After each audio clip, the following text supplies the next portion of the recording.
Hello friends, आप मेरा channel subscribe कर सकते हैं अगर आप भी अपडेट रहना चाहते हैं यूएस वीज़ा अपॉइंटमेंट्स के लिए, या फिर कोई भी एरर आपको परेशान कर रहा है उसके सॉल्यूशन के लिए चैनल को सब्सक्राइब कर ले। आज का वीडियो स्टार्ट करते हैं। Hello friends, welcome back to my YouTube channel. मेरे यूट्यूब चैनल में आप सबका स्वागत है। अगर आप भी अपॉइंटमेंट के लिए ट्राई कर रहे हैं यूएस वीज़ा के लिए, और या फिर आपको कोई भी एरर आ रहा है आपके अकाउंट में, या किसी भी टाइप की आप प्रॉब्लम फेस कर रहे हैं, तो इनके लिए मैं अपडेट्स मैं डालता रहता हूं और मैं इन पर वीडियो भी बनाता रहता हूं। तो मेरे चैनल को सब्सक्राइब कर लो अगर आप भी ट्राई कर रहे हैं यूएस वीज़ा अपॉइंटमेंट के लिए, या फिर आप किसी भी टाइप के एरर से परेशान हैं। और मैं अपना नंबर है जो वो डिस्क्रिप्शन में भी डाल के रखता हूँ, जिससे आप मुझसे बात कर सको। तो लेकिन मुझे व्हाट्सएप आप तभी कीजिए जब आप ये वीडियो देख लें, क्योंकि ऐसा ना हो कि आप मुझे वही क्वेश्चन पूछे जो मैं ऑलरेडी वीडियो में एक्सप्लेन कर चुका हूँ। तो दोस्तों, आज का वीडियो स्टार्ट करते हैं। आज का वीडियो जो हमारा होने वाला है वो होने वाला है दो टॉपिक्स के ऊपर। पहला टॉपिक्स है कि एरर, और दूसरा टॉपिक्स है अपना जो अपॉइंटमेंट्स हैं, जो परेशानी आ रही है आपको अपॉइंटमेंट्स के लिए। तो अपॉइंटमेंट वाले मैटर से हम स्टार्ट करते हैं। तो उसमें क्या है कि देखो, आपने जो अप्लाई किया हुआ है वीज़ा, वो आपकी F1 कैटेगरी से है या B1 B2 है या कोई और कैटेगरी है आपकी, जिस भी कैटेगरी से आपने अप्लाई किया है, और आप देखते हैं कि अपॉइंटमेंट आपको मिल नहीं पा रही हैं, या फिर आप सोचते हैं कि अपॉइंटमेंट आपको जल्दी मिल जाए। तो भाई, मैं हमेशा मेरे पिछले वीडियोज़ भी अगर आप जाकर देखेंगे तो मैं उनमें भी ऑलरेडी बहुत बार एक्सप्लेन कर चुका हूँ कि कुछ लोग झूठ बोलते हैं जो अपॉइंटमेंट बेचते हैं। ऐसा कुछ नहीं है कि वो बोलते हैं कि मेरे पास अपॉइंटमेंट है, मैं अवेलेबल कर दूंगा, ऐसा नहीं होता। अपॉइंटमेंट भाई हमेशा जब वो अपडेट करते हैं तभी अपॉइंटमेंट उठती है, और वो लोग भी अपॉइंटमेंट जाकर उठाते हैं तब आपको अपॉइंटमेंट वो दे देते हैं। और ये काम आप खुद से भी कर सकते हो, कोई ज़रूरी नहीं है कि आपको पैसे वेस्ट करने हैं इस पर, या फिर आपने कुछ ऐसा काम करना है कि आपके पैसे फंस जाएं। ऐसा काम मत कीजिए, या तो खुद से आप ट्राई कीजिए। अगर आपको लगता है कि आप अपॉइंटमेंट उठा नहीं पा रहे हैं, तब आप सोचते हैं कि हाँ, किसी के पास जाता हूँ और पूछता हूँ कि अपॉइंटमेंट मुझे मिल जाएगी नहीं मिल जाएगी। फिर आगे से लोग रिवर्ट करते हैं कि हफ्ते में मिल जाएगी, 10 दिन में दे देंगे, 15 दिन में दे देंगे। ऐसा कुछ नहीं होता भाई। अपॉइंटमेंट कोई भी उठा नहीं पाएगा जब तक वो अपडेट नहीं होगी। उसका सीधा सीधा कारण ये है क्योंकि देखो, जब हम अकाउंट क्रिएट करते हैं उसमें पासपोर्ट नंबर भी आपका होगा, ठीक है। उसके बाद में DS-160 नंबर आपका होगा, और जो सारी डिटेल होगी वो भी आपकी होगी। उसके बाद वो सारी डिटेल के बाद आप फीस पे करते हैं। वो फीस कहाँ पे हुई है? आपके पासपोर्ट नंबर पे हुई है और आपके अकाउंट पे हुई है। तो फिर कोई दूसरे की अपॉइंटमेंट उठा के आपको नहीं दे पाएगा। सच्चाई यही है, ट्रूथ यही है कि जो भी अपॉइंटमेंट होती हैं वो आपकी आईडी से ही उठती हैं, और वो लोग आपकी आईडी से उठाते हैं अपॉइंटमेंट और वो आपको दे देते हैं, और वो आपसे बहुत ज़्यादा चार्ज करते हैं। तो अगर आप इन चीज़ों से बचना चाहते हैं तो आपने सीधा क्या करना है, आप खुद से ट्राई कीजिए। और हो सके तो आप कुछ टाइम फिक्स कर लीजिए कि मुझे इतने टाइम बाद एक बार मुझे पोर्टल ओपन करके मुझे देखना ही देखना है। आप अगर 15 दिन भी रेगुलर पोर्टल को दोगे तो आप खुद से ही अपनी अपॉइंटमेंट उठा पाओगे। और एक बात और भी है, और मैं उन लोगों को भी बोलना चाहूँगा कि जो लोग कुछ पैसे लेकर अपॉइंटमेंट वगैरह दे देते हैं, तो उनके साथ लोग भी बहुत चालाक हो चुके हैं भाई आजकल। तो वो भी कुछ क्या करते हैं, उनको पता होता है कि आईडी के अंदर एरर आ गया है, अब उनसे वो काम हो नहीं रहा है, वो एरर वाली आईडी दे देंगे कि हाँ, ये मेरी आईडी है, अपॉइंटमेंट मुझे उठा कर दे दो। बाद में फिर वो बंदा भी परेशान हो जाएगा जो अपॉइंटमेंट उठाएगा। उसको जब तक वो एरर क्लियर नहीं होगा तब तक अपॉइंटमेंट हाथ में नहीं आएगी। उसके बाद में बोलेंगे सर अपॉइंटमेंट नहीं मिली, अपॉइंटमेंट नहीं मिली है, क्योंकि एरर आ जाएगा। लोग इस तरीके से बहुत सारे फेक काम भी कर रहे हैं। जो अपॉइंटमेंट उठाना चाह रहे हैं लोग, उनको पता लग जाता है कि मेरी आईडी में अब एरर आ गया, आप किसी और को दे देते हैं आईडी। अब फिर वो उसके पीछे पड़ जाते हैं, भाई मुझे अपॉइंटमेंट क्यों नहीं दी है अभी तक, और मुझे अपॉइंटमेंट दो, नहीं तो मुझे ऐसा है, नहीं तो वैसा है। और वो हालांकि सच्चाई है कि वो खुद का ही टाइम वेस्ट करते हैं। लेकिन अगर आपको पता है कि आपकी आईडी में एरर है तो आप पहले एरर का सॉल्यूशन कीजिए, उसके बाद ही अपॉइंटमेंट की तरफ जाइए। अदरवाइज आप स्टक हो जाओगे। ना तो आप एरर का इलाज कर पाओगे और ना अपॉइंटमेंट उठा पाओगे, और जो आपकी टेंटेटिव डेट्स होगी वो भी निकल जाती है, फिर उससे बहुत बड़ी प्रॉब्लम क्रिएट हो जाती है। तो ये दोनों ही मैटर एक साथ जुड़े हुए हैं, जो कि मैं आपको स्टार्टिंग में मैंने वीडियो में बताया आपको कि आज दो मैटर पे बात करूंगा। पहला मैटर तो है एरर, दूसरा मैटर है अपॉइंटमेंट। अपॉइंटमेंट आपके पास तभी आप इजीली उठा सकते हो, अगर आपकी आईडी में एरर नहीं होगा। बहुत सारे एरर आते हैं, मैं एरर्स के ऊपर भी वीडियो बना चुका हूँ।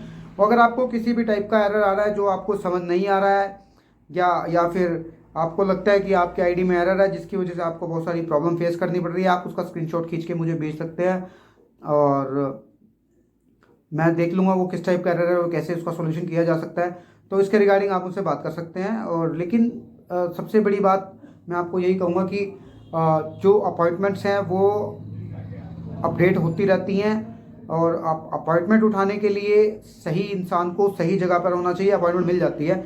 अगर आप सही टाइम पर पोर्टल पर हो और आप अपॉइंटमेंट उठा लोगे, लेकिन आप सही टाइम पर पोर्टल पर भी हो और आपको अपॉइंटमेंट भी शो हो रही है और आप उठा नहीं पा रहे हो, तो इसका मतलब ये है कि या तो वो अपॉइंटमेंट्स हैं वो आपकी कैटेगरी से बिलोंग नहीं करती हैं, वो कई बार रिफ्लेक्ट कर जाती हैं, तो उससे कोई फ़र्क नहीं पड़ता। और ऐसा भी होता है कि बहुत बार कि कितनी देर में आप OFC अपॉइंटमेंट सेलेक्ट करते हो, उतनी देर में जो काउंसलर की अपॉइंटमेंट्स होती हैं वो सारी हाथ से निकल जाती हैं बाद में, कि आपकी कैटेगरी की जो स्लॉट रहती है वो अवेलेबल नहीं रहती। उसके बाद फिर आप OFC पे स्टक हो जाते हो, फिर बहुत सारे एरर फेस करने पड़ जाते हैं। तो इस टाइप से भी बहुत टाइप के एरर आते जाते हैं, लेकिन एरर का सॉल्यूशन सबसे पहले करना जरूरी है। आपको श्योर होना पड़ेगा कि आपकी आईडी में एरर तो नहीं है। अगर एरर है तो फिर आप चाहे सही टाइम पे पोर्टल पर हैं, चाहे आपके सामने कितनी मर्जी अपॉइंटमेंट है, तो फिर उसका कोई फ़ायदा नहीं होगा, क्योंकि आप अपॉइंटमेंट्स उठा नहीं पाओगे, पोर्टल स्टक हो जाएगा और आप फिर से बैठे रह जाओगे और फिर से ट्राई करोगे कि नेक्स्ट टाइम मैं ट्राई करूँगा, लेकिन फिर से वही प्रॉब्लम होगी, फिर से वही प्रॉब्लम होगी। तो जो एरर्स है उनका सॉल्यूशन करना बहुत ज़रूरी है। बहुत सारे लोगों को एरर्स आते हैं, कुछ लोगों को ऐसे ऐसे एरर भी आते हैं कि जैसे वो किसी ऐसे एजेंट से अपनी फ़ाइल अप्लाई करवा लेते हैं कि मेरा DS-160 भर के ऐसे ऐसे करके मेरा अकाउंट क्रिएट करके इंटरव्यू करा दो।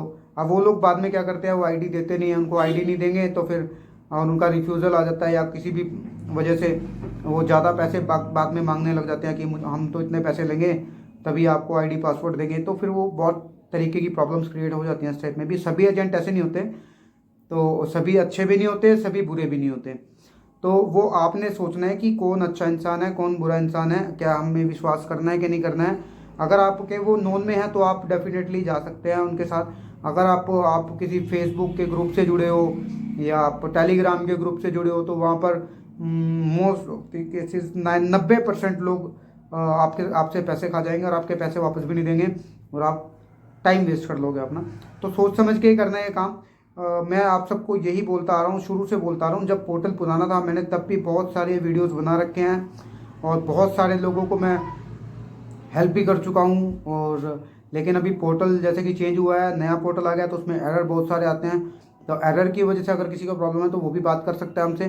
तो दोस्तों देखो, मैं तो सबसे पहले आपको यही बोलूँगा कि आप पैसे वेस्ट करने से बजाय आप खुद से अवेयर हो जाए कि ये सारे काम मुझे खुद से ही करने हैं। अपॉइंटमेंट मुझे लेनी है, DS-160 मुझे भरना है, CGI अकाउंट मुझे बनाना है, फ़ीस मुझे पे करनी है, मुझे खुद से सारे काम करने हैं। अगर आप इतना भी अगर आप तैयार होते हो तो आपको बाहर बेफालतू के पैसे वेस्ट करने की ज़रूरत नहीं पड़ेगी।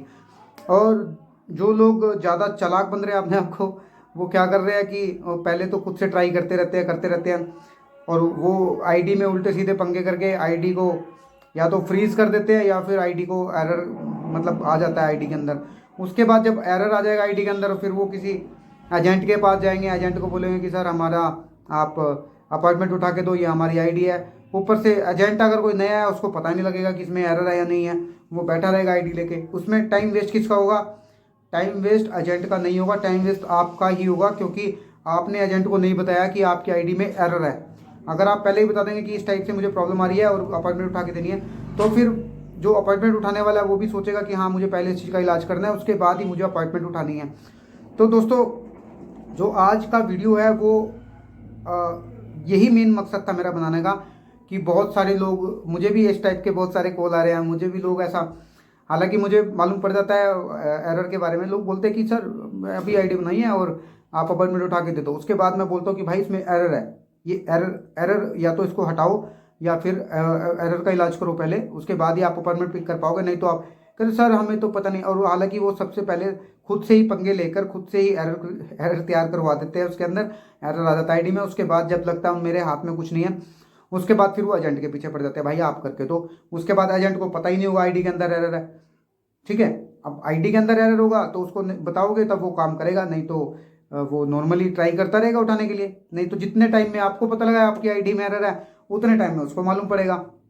तो इस चीज़ के लिए आप भी समझदार हैं, और मैं एजेंट्स जो भी है काम करते हैं उनको भी बोलना चाहूँगा, भाई आप लोगों को, हालांकि मैं कभी किसी एजेंट को बोलता नहीं हूँ, या जो भी मतलब मेहनत करके काम करते हैं सभी अपना, जो भी एजेंट्स हैं वो बेचारे कई बार फंस जाते हैं कस्टमर के चक्कर में कि हाँ कोई बात नहीं हम करके दे देंगे इसका। लेकिन कस्टमर भी बहुत चालाक है भाई आजकल, वो लोग भी ऐसा कर रहे हैं। तो सभी के सभी को अवेयर रहना है। जो लोग ये करके देते हैं अपॉइंटमेंट वगैरह उठा के देते हैं आईडी में जाके, उनको भी बोलूँगा कि आप भी सतर्क रहे, और जिनको अपॉइंटमेंट चाहिए आप भी सतर्क रहें। जो अपॉइंटमेंट लेना चाहते हैं वो सही आदमी के पास जाएं, अच्छे विश्वास वाले आदमी के पास जाएं। और जो एजेंट हैं उनको भी ये बोलना चाहूँगा कि भाई जिससे भी आप काम ले रहे हो उससे पहले अच्छे से एक बार बात कर लो कि भाई आपकी आईडी में कोई एरर तो नहीं है, कि बाद में कि कुछ एरर हो या आपने कुछ गलती कर रखी हो और फिर अपॉइंटमेंट के नाम पे आप सारा ब्लेम उसी एजेंट के ऊपर डाल दो। अरे भाई एजेंट ने तो अपॉइंटमेंट ही उठानी है और कुछ नहीं करना है। जो अपॉइंटमेंट उठाते हैं उन्होंने अपॉइंटमेंट ही उठानी है, लेकिन आईडी में क्या कर रखा है क्या नहीं कर रखा है वो आपने किया होगा। तो इस टाइप से भी आप क्लियरिटी रख सकते हैं बीच में, अगर आप चाहते हैं कि कुछ भी मिसअंडरस्टैंडिंग ना हो किसी के भी बीच में। तो आज का वीडियो ज़्यादा लंबा नहीं करूँगा मैं, और फिर से मैं ये बोलना चाहूँगा कि चैनल को सब्सक्राइब कर लो। बहुत सारे लोग मुझे कॉल करते हैं, बहुत सारे लोगों को मैं सॉल्यूशन भी देता हूँ, और बहुत सारे लोगों की मैं हेल्प भी कर पाता हूँ जितनी मैं कर पाता हूँ। तो उसके बावजूद भी सब्सक्राइब कम लोग करते हैं। उसका कारण क्या है? उसका कारण यही है भाई, एक तो मैं अपने चैनल की पेड प्रमोशन नहीं करता हूँ। मैं ये सोचता हूँ कि जिसको ज़रूरत होगी, जो ज़रूरतमंद होगा, मेरे वीडियो तक पहुँच जाएगा अपने आप ही। लेकिन मैं ये जो काम करता हूँ ये मैं शौकिया तौर पे करता हूँ, लोगों की हेल्प करना और यूट्यूब पे वीडियो बनाना। ऐसा नहीं है कि मुझे लोगों को लूटना है या ऐसा करना है, कुछ पैसे खाने हैं, ऐसा नहीं है कि मैं पेड प्रमोशन करूँ कि मेरा वीडियो चारों तरफ फैल जाए। ऐसा वैसा मैं कुछ नहीं करता भाई। मैं नॉर्मल वीडियो बनाता हूँ, डाल देता हूँ, जिसको ज़रूरत होती है मेरा वीडियो देखता है, और जो ज़रूरतमंद होता है वो आता भी है। और जो लोग देख रहे हैं जिनकी हेल्प ऑलरेडी मैं कर चुका हूँ, वो लोग भी अभी सोचते होंगे कि हाँ अब चैनल को आप सब्सक्राइब करेंगे। मुझे बाद में भी कॉल आते हैं लोगों के, मैं बोलता हूँ भाई आपने चैनल को, कह रहा सर आपने मेरी हेल्प की थी। मैं कहा भाई चैनल सब्सक्राइब कर रखा है, वहाँ पे कमेंट कर दे। मुझे डायरेक्ट इतने सारे व्हाट्सएप पे मैसेज मत डाला करो, तो जिनके भी मैं काम कर चुका हूँ। तो वो मुझे बोलते हैं कि सर, मैं कह रहा सर चैनल, मैं कहा भाई तू चैनल देख के आया तो तूने ना सब्सक्राइब किया, मैं फिर भी तेरी हेल्प कर रहा हूँ। मैंने कहा कोई बात नहीं चलो।